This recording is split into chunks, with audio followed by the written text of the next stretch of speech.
Imagine your money becoming worthless overnight. Savings gone, salaries slashed, retirement funds evaporated.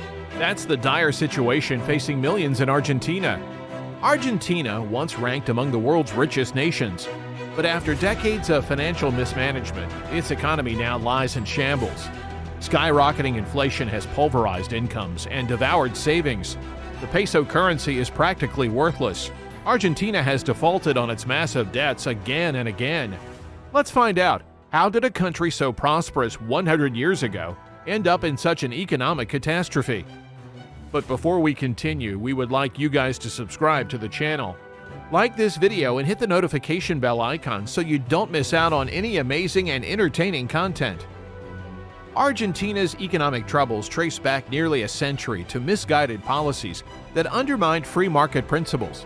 In the 1930s, a military coup suspended Argentina's constitution, modeled after the U.S. system, with strong property rights and open markets.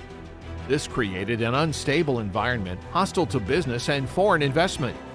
Then, in the 1940s, Juan Perón rose to power and implemented far-left socialist policies eerily similar to Mussolini's fascist regime in Italy.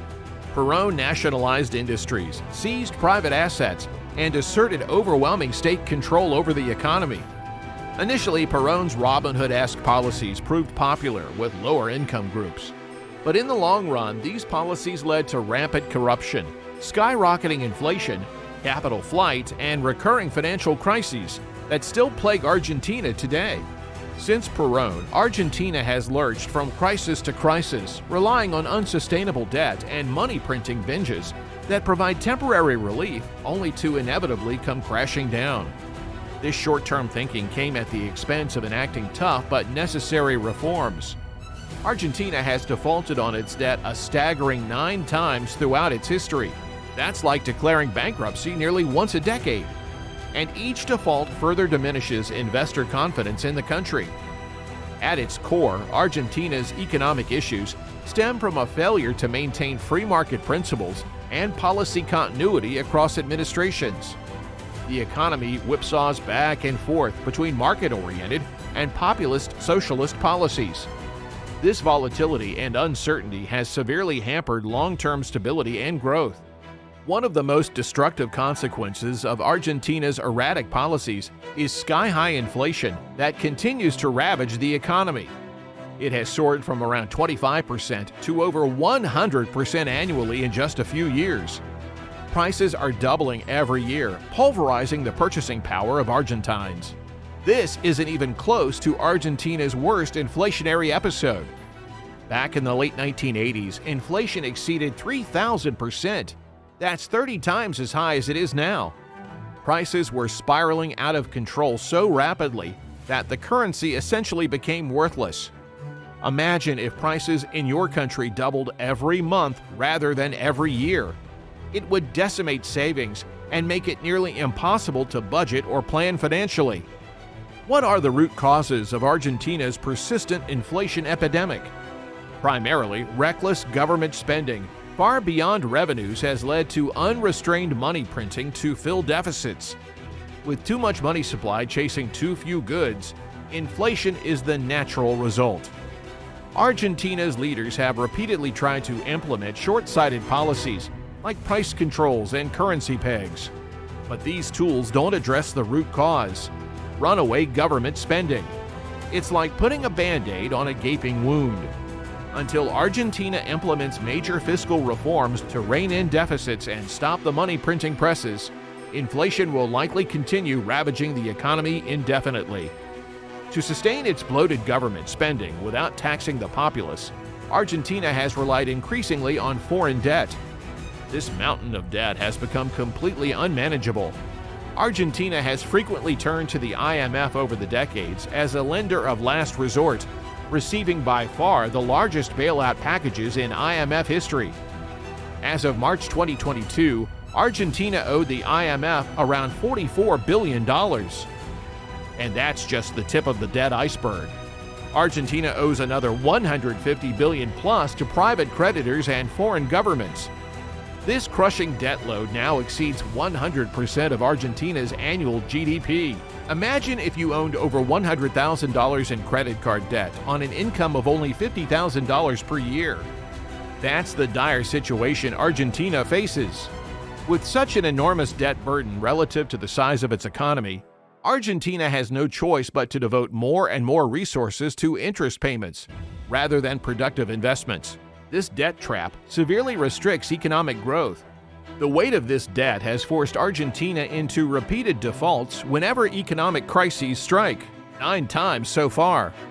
But each default further diminishes investor trust in the country's ability to repay debts, resulting in higher borrowing costs and even less ability to stimulate growth. It's a vicious downward spiral. Until Argentina implements major spending cuts, privatizations, and other market reforms to reduce its debt load, the economy will remain stuck in limbo. Band-aid bailouts from the IMF only buy limited time before the next inevitable crisis strikes. Another factor amplifying Argentina's economic woes is its heavy dependence on commodities exports. This leaves the country vulnerable to boom and bust cycles beyond its control. Argentina's main exports are agricultural commodities like soybeans and beef, along with natural gas and minerals. Commodities account for over 50% of the country's exports. The problem with relying so heavily on commodities is that Argentina's economy rises and falls with international price swings for these raw materials. When global commodity prices drop, it hits Argentina's exports and growth very hard. For example, in the late 1980s, the U.S. Federal Reserve hiked interest rates, leading to a global commodities price collapse. This eroded Argentina's export earnings and was a major catalyst of the severe economic crisis that ensued. More recently, Argentina has tried to become less dependent on commodities through policies like agricultural export taxes. But commodities remain the lifeblood of the economy.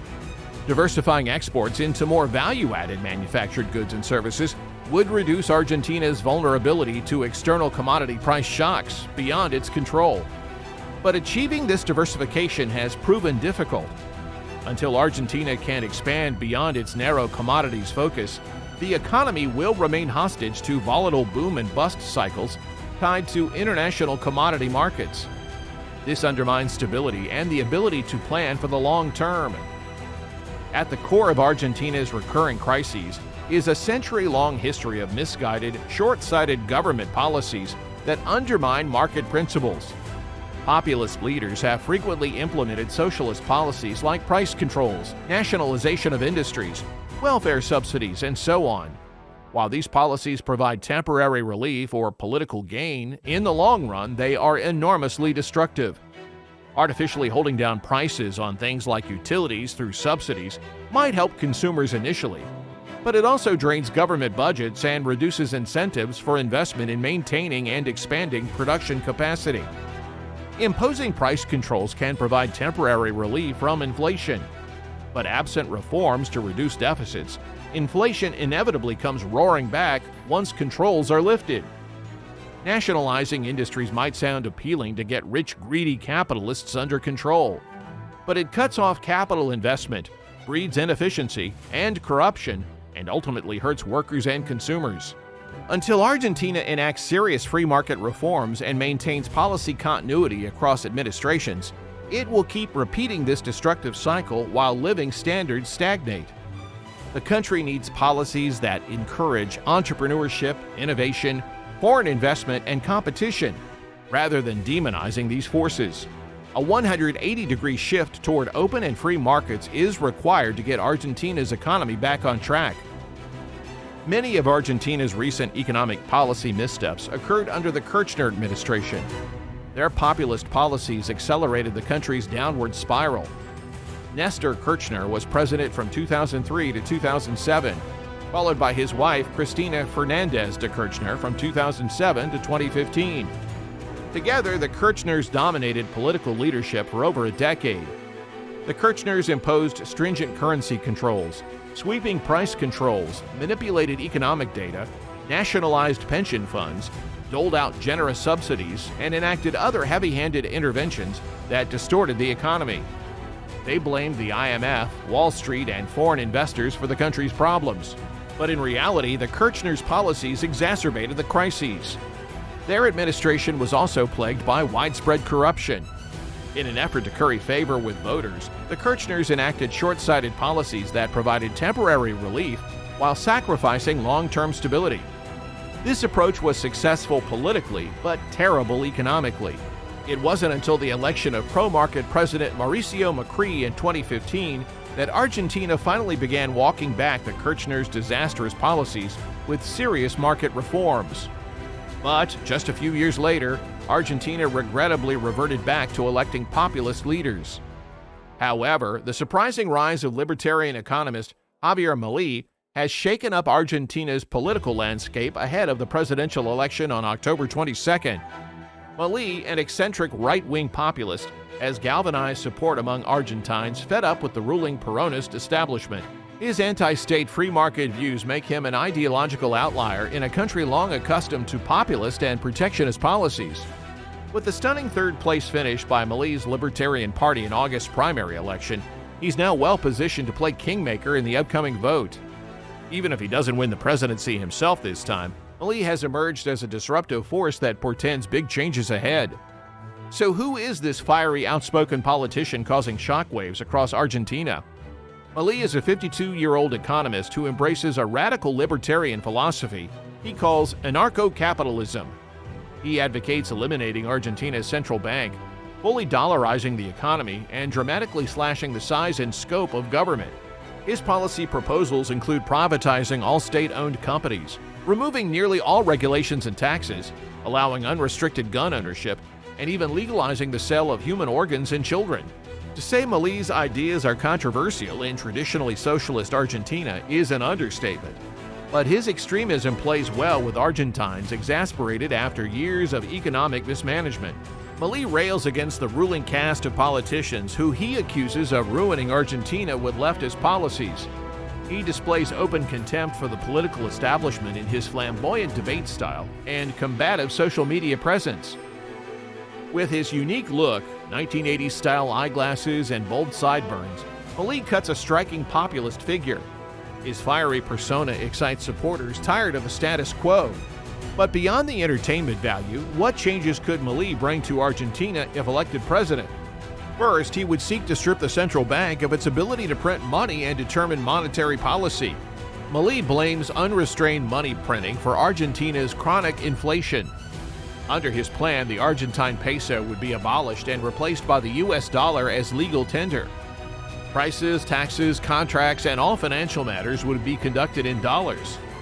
According to Milei, dollarization would end runaway inflation, impose fiscal discipline on the government, and prevent politicians from manipulating the currency for political gain.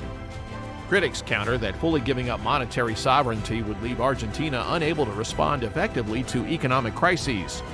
The central bank also could not act as a lender of last resort to save failing banks. Milei also promises to dramatically downsize and decentralize the federal government. He wants provinces and municipalities to become more autonomous, with minimal interference from Buenos Aires. His libertarian philosophy calls for privatizing all state-owned companies, eliminating trade barriers and business subsidies, removing nearly all regulations, and dismantling Argentina's costly social welfare system over time. These radical free market reforms would amount to a complete upending of Argentina's long-standing economic model. It's unclear if Milei could actually implement this platform if faced with political realities. But his rise does seem to signal growing discontent with the failed status quo and demand for major reforms. Even if Milei falls short of the presidency in 2023, his movement has already disrupted the established order. Going forward, expect Javier Milei to remain a force in Argentine politics, advocating his own unique brand of right-wing anti-state libertarian populism. Love him or hate him, Milei represents a new phenomenon on the national stage as Argentina searches for a path forward. Despite its laundry list of economic problems, Argentina still possesses immense potential. With visionary leadership, major reforms, and time to heal, Argentina could once again become a prosperous nation. Argentina boasts a highly educated workforce, vast natural resources, and a strategic geographic location. The country was once the world's 10th wealthiest before veering far off course due to policy missteps. If Argentina embraces open and free markets, reduces stifling regulations, privatizes bloated state-run companies, and fosters entrepreneurship, it can attract investment and rebuild globally competitive industries. With astute fiscal reforms to tame inflation and get government spending under control, plus legal changes to honor contracts and property rights, Argentina can gain credibility with foreign investors looking for new opportunities. But this will require strong, principled leadership willing to endure short-term pain for long-term gain, rather than resorting to quick fixes that provide temporary relief while sacrificing the future. The Argentine people deserve an economy that offers financial stability, growing prosperity through innovation and competition, and economic freedom unshackled from an overbearing state. Argentina has overcome past economic crises through perseverance and resolve. With continued progress on reforms and learning from its mistakes, Argentina can once again fulfill its vast potential. The fate of Argentina serves as a powerful case study for countries around the world on how violating free market principles leads to economic ruin. By closely studying Argentina's missteps, other countries can avoid traveling down the same disastrous path. So, in summary, although Argentina faces daunting economic challenges, all hope is not lost if they stay the course on market-oriented reforms. Let me know what you think about Argentina's economic crisis in the comments. Have you been following this saga too? I'd love to hear your thoughts and feedback. And don't forget to hit that like button and subscribe for more informational and entertaining content. Thanks for watching, and we'll see you in the next video.